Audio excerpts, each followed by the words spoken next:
ఆంధ్రప్రదేశ్లో కూటమి ప్రభుత్వం భావ ప్రకటన స్వేచ్ఛను హరిస్తుందని, వైకాపా కార్యకర్తల మీద, వైకాపా నాయకుల మీద అక్రమ కేసులు బనాయిస్తోందని, అక్రమ కేసులు పెట్టి వారిని ఇబ్బందులకు గురి చేస్తోంది అంటూ వైకాపా అధినేత జగన్మోహన్ రెడ్డి నిన్న ప్రభుత్వం మీద విమర్శలు, ఆరోపణలు గుప్పిస్తూ ఆయన ప్రైవేటు కేసులు కూడా వేస్తున్నటువంటి నేపథ్యంలో అసలు ఆంధ్రప్రదేశ్లో ఏం జరుగుతోంది అనేది మనం విశ్లేషణ చేసుకునేటువంటి ప్రయత్నం అయితే చేద్దాం. ప్రస్తుతం మనతో పాటు ఉన్నారు ప్రముఖ రాజకీయ విశ్లేషకులు, ప్రముఖ సీనియర్ జర్నలిస్ట్ సిఎస్ రావు గారు. సార్తో మాట్లాడదాం. Sir, hi sir. హలో. ఇప్పుడు ఆంధ్రప్రదేశ్ ప్రభుత్వం భావ ప్రకటన స్వేచ్ఛను హరిస్తుందని ఎవరైతే సోషల్ మీడియా మాధ్యమాల్లో ప్రభుత్వాన్ని ఉద్దేశించి పోస్టులు పెడుతున్నారో, వైకాపా నాయకుల మీద, వైకాపా కార్యకర్తల మీద ఇప్పుడు కూటమి ప్రభుత్వం అక్రమంగా కేసులు బనాయించి వారిని ఇబ్బందులకు గురి చేస్తుంది అంటూ నిన్న చంద్రబాబు గారి మీద, అలాగే పవన్ కళ్యాణ్ మీద, ఆంధ్రప్రదేశ్ ప్రభుత్వం మీద జగన్మోహన్ రెడ్డి విమర్శలు, ఆరోపణలు చేస్తూ ఆయన ప్రైవేటు కేసులు కూడా వేస్తూ ఉన్నటువంటి నేపథ్యంలో ఏంటి సార్ అసలు ఆంధ్రప్రదేశ్లో ఏం జరగబోతుంది అంటే ఏం చెప్తారు? ఇప్పుడు ఒకటి ఏంటంటే, ఆంధ్రప్రదేశ్ పరిస్థితి చూస్తే కనుక బాధ వేస్తుంది. కారణం ఏంటంటే, జగన్మోహన్ రెడ్డి గారిని ఎందుకు 11 స్థానాలకు పరిమితం చేశారు ఆంధ్రప్రదేశ్ ఓటర్లు? ఇలాంటివి ఆ రోజున పరాకాష్ఠ చేర్చాడు ఆయన. అందుకే ఇప్పుడు ఇది కనుక మితిమీరితే, ఇలాంటి అరెస్టులు లేదంటే ఇతరత్ర మితిమీరితే ప్రభుత్వానికి చెడ్డ పేరు వచ్చే అవకాశం ఉంది. ఆ రోజున జగన్మోహన్ రెడ్డి గారిని చేత్కరించుకొని వద్దనుకొని అతను 11 స్థానాలకు పరిమితం చేయడానికి కారణం ఏంటి? అర్ధరాత్రి అపరాత్రి అని లేకుండా డైరెక్ట్గా బెడ్రూమ్లోకి వచ్చి పోలీసులు సివిల్ డ్రెస్లో వచ్చేసి తలుపులు తట్టి గోడలు దూకి వాళ్ళు ఇష్టానుసారం చేశారు. అసలు ఏ రోజు ఎప్పుడు ఎవరింటి మీదకి పోలీసులను పంపిస్తాడో జగన్మోహన్ రెడ్డి గారు అనేది భయపడిపోయారు. ప్యానిక్ సిచ్యువేషన్ నెలకొంది. నేను దానికి సంబంధించి ఎన్నికల ముందు 2-3 ఉదాహరణలు కూడా నేను చెప్పాను. నాకు ఎదురైనటువంటి కొన్ని సంఘటనలు కూడా నేను ప్రస్తావించాను. ఓ రోజు నేను ట్రైన్లో వెళ్ళొస్తుంటే ఒక రిటైర్డ్ అయినటువంటి భార్యాభర్తలు కూర్చొని ఉంటే జనరల్గా మాట్లాడుకుంటూ ఉంటున్నటువంటి సందర్భంలో, మీరు ఎక్కడి నుంచి వచ్చారు అని నేను చెప్తే, మేము హైదరాబాద్ అంటే, మీరు ఎక్కడి నుంచి వచ్చారంటే మేము అనంతపురం అని చెప్పి చెప్తే, మాటలు ఎలా మీరు అదృష్టవంతులండి హైదరాబాద్లో ఉన్నారు అని చెప్పేసి అంటే, అదేంటండి అంటే, మేము ఆంధ్రప్రదేశ్లో అసలు మాట్లాడుకునేటువంటి అవకాశం కూడా లేదండి. బెడ్రూమ్లో మాట్లాడుకున్నా కానీ వాలంటీర్లు వచ్చేసి కేసులు పెట్టే పరిస్థితి, వాలంటీర్లు ఇచ్చే సమాచారాన్ని పట్టుకొని ఏ ఇంటి మీదకి ఎప్పుడు వస్తారో పోలీసులు తెలియని పరిస్థితి ఉందండి అని చెప్పి వాళ్ళు చెప్పడం జరిగింది. సరే, వాళ్ళు ఏమైనా రాజకీయ పార్టీలకి సంబంధించినటువంటి వాళ్ళు అంటే కాదు, వాళ్ళు ఏదో రిటైర్ సంబంధించినటువంటి వాళ్ళు రిటైర్ చేస్తున్నారు. అంటే ఒక సామాన్య రిటైర్డ్ అయినటువంటి ఒక పండితుని సతీమణి వ్యక్తం చేసినటువంటి అభిప్రాయం. అంటే ఏ స్థాయిలో ప్యానిక్ సిచ్యువేషన్ ఉండి ఉంటుంది. ఇలాంటి సంఘటనలు ఎలక్షన్ ముందు నేను బయటకు వెళ్ళినప్పుడు చాలా తారసపడ్డాయి, చాలామంది చెప్పారు. పైగా నాది స్వానుభవం కూడా ఒకటి ఉందిగా. ఇప్పుడు వాళ్ళ చెప్పినప్పుడు మనం విన్నాము, మనం సెకండ్ యాంగిల్ కూడా ఆలోచిస్తాం, ఏదో ఉంటుందిలే అని. బట్ నాకు స్వానుభవం కూడా ఉంది కదా. నాకు హైదరాబాద్లో నా ఇంటి మీదకి పోలీసులు పంపించారు కదా. నేను చేసిన నేరం ఏంది? ఏం లేదు. కానీ ఒక వల్గర్ లాంగ్వేజ్ లేకపోతే అనుచిత వ్యాఖ్యలు చేస్తూ ఏమన్నా న్యూస్ ఇచ్చామంటే లేదు కదా, పద్ధతి ప్రకారమే చేసాం. జరిగిన ఇన్సిడెంట్నే ప్రొజెక్ట్ చేసాం. ఆ రోజున జగన్మోహన్ రెడ్డి గారు పిలిచారు ఎమ్మెల్యేలని పిలిచి ఎమ్మెల్యేలు గ్రాఫ్ చెప్పారు. వాళ్ళల్లో ఒక ఎమ్మెల్యే నీ గ్రాఫ్ బాగుందని చెప్పి జగన్మోహన్ రెడ్డి గారిని అడిగారు. ఆ సందర్భంగా వాళ్ళిద్దరి మధ్య వాగ్వాదం జరిగింది. వైవి సుబ్బారెడ్డి గారు వచ్చి జోక్యం చేసుకున్నారు అని తెలిసింది అనేది వీడియో సారాంశం. దాంట్లో ఏముంది తప్పు? దానికి ఒక కేసు బుక్ చేశారు. కేసు బుక్ చేసి దానికి ఒక పెద్ద సెక్షన్లు పెట్టేసి రాజద్రోహం పెట్టేసి సమాజంలో విద్వేషాలు రెచ్చగొట్టేలాగా ఇతను వీడియోలు చేశాడని చెప్పి నా ఇంటి మీదకి ఒక ఎస్ఐని, 4 కానిస్టేబుల్ని పంపించారు కదా. నేరుగా వచ్చి హైదరాబాద్లో కడప పోలీసులు వచ్చి నాకు ఇచ్చారు కదా. అప్పుడు నేను నమ్మా, గతంలో వాళ్ళు చెప్పింది నిజమై ఉంటుంది, రాష్ట్రంలో ఇలాంటి ప్యానిక్ సిచ్యువేషన్ ఉందని. తర్వాత నేను ఎంక్వైరీ చేస్తే దాదాపు 3 నుంచి 4 వేల మంది దాకా ఇళ్ల మీద పోలీసులు వెళ్ళినటువంటి సంఘటనలు ఆంధ్రప్రదేశ్లో ఉన్నాయి. లీడర్ల ఇళ్ల మీద కాదు, సామాన్యమైనటువంటి ప్రజల ఇళ్ల మీద కూడా. ఎందుకు? ఒక సోషల్ పోస్ట్ ఏదన్నా వస్తే దాన్ని ఫార్వర్డ్ చేసినటువంటి వాళ్ళని, లేదా సోషల్ పోస్ట్ పెట్టినటువంటి వాళ్ళని హింసించినటువంటి సందర్భం, అది కూడా ఎవరితోటి? పోలీసులతోటి. జనరల్గా ఏంటంటే పోలీసులు ఇంటికి రావటం అంటేనే చాలామంది ఇవాళకి కూడా అవమానంగా ఫీల్ అవుతుంటారు. అలాంటిది జగన్మోహన్ రెడ్డి గారు ఇళ్ల మీదకి పోలీసుల్ని సునాయాసంగా పంపించేశారు. ప్రజల యొక్క గౌరవం మీద, ప్రజలకు ఉన్న హక్కుల మీద కొట్టాడు ఆయన.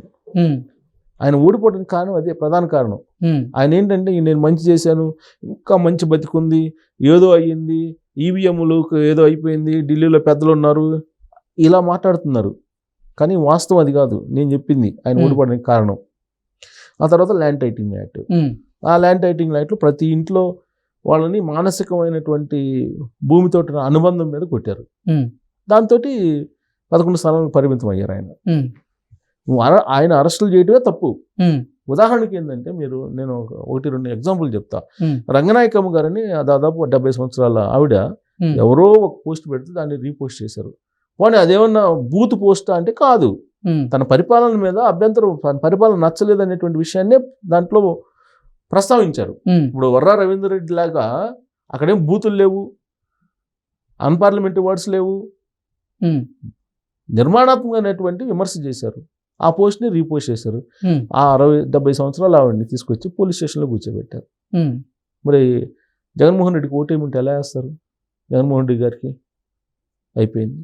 మాస్క్ అడిగినందుకు డాక్టర్ సుధాకర్ గారిని ఏం చేశారు అని అసలు భూలోకం లేకుండా చేశారు కదా, భూమి మీద లేకుండా చేశారు కదా. తర్వాత వాళ్ళ సొంత ఎమ్మెల్సీ అనంతబాబు కారు డ్రైవర్ని కొట్టి చంపేసి డోర్ డెలివరీ చేశారు కదా. ఇప్పుడు ఇలాంటి అన్ని చేయటంతో పాటు సామాన్యులని ఇబ్బంది పెట్టారు బాగా. లీడర్లను ఎలాగో అరెస్ట్ చేశారు. అప్పుడు తెలుగుదేశం పార్టీ వాళ్ళని శుక్రవారం వచ్చిందంటే సార్ ఎవరింటి మీదకి పోలీసులు పంపిస్తారో తెలియని పరిస్థితి. వాళ్ళతో పాటు మీకు సామాన్యమైనటువంటి వాళ్ళని ప్రభుత్వం మీద విమర్శలు చేసేవాళ్ళనో లేకపోతే ఆరోపణలు చేసే వాళ్ళనో టార్గెట్ చేసేసారు. ఆంధ్రప్రదేశ్ పోలీసులు రక్షణ కోసం పనిచేయాల్సినటువంటి వాళ్ళు ఆ రోజున ఏం చేశారు? మొత్తం ప్రైవేట్ సైన్యం మాదిరిగా పనిచేస్తారు జగన్మోహన్ రెడ్డి గారికి. చాలామంది, అందరిని అనలేం కానీ చాలామంది. దాంతో ఒక ప్యానిక్ సిచ్యువేషన్ క్రియేట్ అయింది. ప్యానిక్ సిచ్యువేషన్ క్రియేట్ అయ్యి జగన్మోహన్ రెడ్డి గారిని అధికారం నుంచి దింపారు. కేవలం ఆ కారణంతో నువ్వేం పెట్టావు, నేను ఏమి ఇచ్చావు అది కాదండి. మీ హక్కుల మీద మీ హక్కుల్ని హరిస్తున్నప్పుడు ఎవరు తట్టుకోలేరు. అలాగే మీకున్నటువంటి మానసిక బంధం ఏదైతే ఉందో భూమి మీద, ఆ బంధాన్ని తెంచేటప్పుడు ఎవరు ఒప్పుకోరు. ఇప్పుడు అమరావతిలో ఆ రోజున 2019లో ఓడిపోవడానికి కారణం ఏంటి? రాష్ట్రం మొత్తం కూడా తెలుగుదేశం పార్టీ ఓడిపోయినా గుంటూరు కృష్ణా జిల్లాలో ఓడిపోకూడదు లెక్క అయితే. మరి ఎందుకు ఓడిపోయారు? ఆ రోజు భూముల్ని స్వచ్ఛందంగా ఇచ్చారని చెప్తున్నారు, కొంతమంది ఇవ్వలా. తర్వాత ఏదో గందరగోళం జరిగింది, అక్కడ కూడా గెలవలేదు కదా. అలాగే ఇప్పుడేంటి, ఇప్పుడు సేమ్ ఆ రోజున జగన్మోహన్ రెడ్డి గారు ఏం చేశారో ఇప్పుడు అలాంటి కేసులు, అలాంటి అరెస్టులు జరుగుతున్నాయి అనేది జగన్మోహన్ రెడ్డి గారు ఫోకస్ చేస్తున్నారు, ప్రజల్లోకి తీసుకెళ్లే ప్రయత్నం చేస్తున్నారు. కానీ ఆ రోజున అరెస్టులు కన్నా ఇప్పుడు జరుగుతున్న అరెస్టులకి చాలా వ్యత్యాసం ఉంది. ఈ వ్యత్యాసాన్ని గమనించాలి. ఈ వ్యత్యాసం గమనించకుండా ప్రెస్ మీట్లు పెట్టి భావోద్వేగాలు రెచ్చగొట్టే ప్రయత్నం వైఎస్ఆర్ కాంగ్రెస్ పార్టీ చేస్తుంది. డైరెక్ట్గా జగన్మోహన్ రెడ్డి గారే ప్రెస్ మీట్ పెట్టి అరాచకాలు చేస్తున్నారు, అరెస్టులు చేస్తున్నారు, పత్రికా స్వేచ్ఛను హరిస్తున్నారు, పౌర హక్కులకి భంగం కలిగిస్తున్నారు, ఇలా మాట్లాడుతున్నారు. కానీ అక్కడ నేర స్వభావం ఏదైతే ఉందో అప్పుడు ఆ సోషల్ మీడియాలో పెట్టినటువంటి పోస్టులకి ఇప్పుడు వీళ్ళు పెట్టినటువంటి పోస్టులకి చాలా వ్యత్యాసం ఉంది. అది గమనించాలి. ఇప్పుడు జగన్మోహన్ రెడ్డి గారికి వాస్తవంగా సపోర్ట్ వస్తుంది ప్రజల నుంచి. ఎప్పుడు ఆయన కనుక కరెక్ట్గా నిర్మాణాత్మకమైనటువంటి విమర్శలతో సోషల్ మీడియా కనుక వాళ్ళది కనుక పనిచేస్తే డెఫినెట్గా ఆయనకి సింపతి వస్తుంది, తర్వాత ఆయనకి మద్దతు కూడా వస్తుంది. కానీ ఎవరైతే సమాజంలో అన్రెస్ట్ క్రియేట్ చేశారు, అల్లకొల్లను చేయాలని చెప్పి ఉద్దేశంతో పోస్టులు విషం చిమ్తో పెడుతున్నారో వాళ్ళని ఎంకరేజ్ చేస్తున్నారు ఆయన. అది ఆయనకి మరింత మైనస్ అయ్యే అవకాశం ఉంది. అందుకే ఇప్పుడు నాలాంటి వాళ్ళు బయటకు వచ్చేసి అరెస్టులను ఖండించలేకపోతున్నారు. వాస్తవంగా అరెస్టులను ఖండించాలి మనం. ఏ రోజైనా పత్రికా స్వేచ్ఛకు కానీ లేదా పౌర హక్కులకు కానీ భంగం కలిగినప్పుడు ఖచ్చితంగా ఒక జర్నలిస్ట్ అనేవాడు ఖండించాలి. ఇవాళ పరిస్థితి ఏంది? ఏ పరిస్థితి తీసుకొచ్చారు జగన్మోహన్ రెడ్డి గారు? ఖండించలేనటువంటి పరిస్థితి తీసుకొచ్చారు. చాలామంది నన్ను అడిగారు, అన్నా మీరు 26 సంవత్సరాల నుంచి జర్నలిస్ట్గా ఉన్నారు కదా, మీరు కూడా ఒక వీడియో చేసి పెట్టచ్చు కదా, అక్రమ అరెస్టులు జరుగుతున్నాయి అన్న అని చెప్పి. నిజంగానే ఇట్లాంటి అరెస్టులు ఖండించాలి. కానీ ఆ అరెస్టులు చేయడానికి గల వెనక కారణాలు చూస్తే కనుక అవి చాలా భయంకరంగా ఉన్నాయి కదా, వికృతంగా ఉన్నాయి కదా. మరి వాటిని మనం ఎలా ఖండిస్తాం, ఎలా ఖండించగలం? కాకపోతే ఏంటంటే ఇప్పటికైనా సరే సంయమనం పాటించాలి, బోత్ సైడ్స్. అటు ప్రభుత్వం వైపు నుంచి కానీ లేదా విపక్షాల సైడ్ నుంచి కానీ ఖచ్చితంగా సంయమనం పాటించాలి. ఇప్పుడు ఇదే తెలుగుదేశం పార్టీ వాళ్ళు కడిగిన ఆదిమించాలని నేను చెప్పట్లా. వాళ్ళు కూడా కొన్ని సోషల్ మీడియాలో కొన్ని పోస్టులు పెట్టడం జరిగింది అప్పట్లో. అందరినీ అంటే నేననేది ఇప్పటికైనా సరే ఆంధ్రప్రదేశ్ భవిష్యత్తు లేదా ఆంధ్రప్రదేశ్ ఉందాతనాన్ని గౌరవాన్ని కాపాడాలనుకుంటే అటు ప్రభుత్వం కానీ ఇటు విపక్షాలు కానీ ప్రధానంగా వైఎస్ఆర్ కాంగ్రెస్ పార్టీ కానీ మీరు నిర్మాణాత్మకమైన విమర్శలతో పోస్టులు పెట్టండి సోషల్ మీడియాలో. అప్పుడు కనుక ప్రభుత్వం కనుక అరెస్టులు చేస్తే డెఫినెట్గా నాలాంటి వాళ్ళు సపోర్ట్ చేస్తారు. నేను ఒక్కనే కదా, నాలాంటి వాళ్ళు చాలామంది ఉన్నారు, సపోర్ట్ చేస్తారు. అప్పుడు మీ వెంట నిలబడతారు. కానీ మీరు చేసేదే చండాలమైనట్టు పని అయినప్పుడు ఎవరు సపోర్ట్ రారు. ఎట్ ద సేమ్ టైం ప్రభుత్వం కూడా సంయమనం పాటించి ఎవరైతే వికృత పోస్టులు పెట్టారో లేదంటే అడ్డగోలు పోస్టులు పెట్టి చండాలమైనటువంటి పోస్టులు పెట్టారో వాళ్ళని మాత్రమే అరెస్ట్ చేయాలి. కానీ ప్రభుత్వాన్ని విమర్శించారు అని చెప్పి మాత్రం అరెస్ట్ చేస్తే డెఫినెట్గా ప్రభుత్వానికి మళ్ళీ బ్లాక్ స్పాట్ ఏర్పడుతుంది.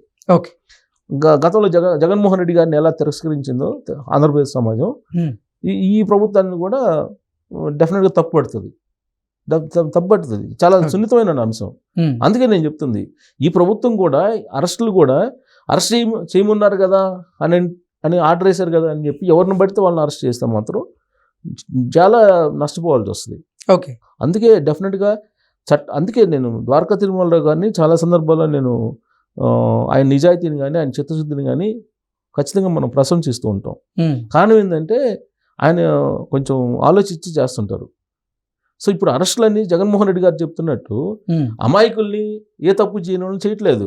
ఓకే, కాకపోతే ఒకవేళ కనుక చేస్తే మాత్రం ఖండించాల్సిందే మనం. ఓకే, ఒకవేళ చేస్తే ఏది పద్ధతి. ఇప్పుడు నిర్మాణాత్మకమైన పోస్టులు పెట్టచ్చండి. భావ ప్రకటన స్వేచ్ఛ.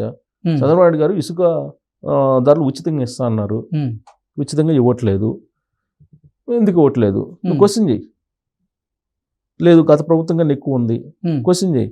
లేదు గత ప్రభుత్వం కంటే ఏమన్నా ఇంకా అక్కడ లోపాలు ఉంటే వాటిని ప్రశ్నించు. బట్ అలాంటి వాళ్ళని అరెస్ట్ చేస్తే మాత్రం ప్రభుత్వం మీద యాంటీ వస్తుంది. రాబోయే రోజుల్లో ఖచ్చితంగా సమాధానం చెప్పుకోవాల్సి వస్తుంది ప్రభుత్వం.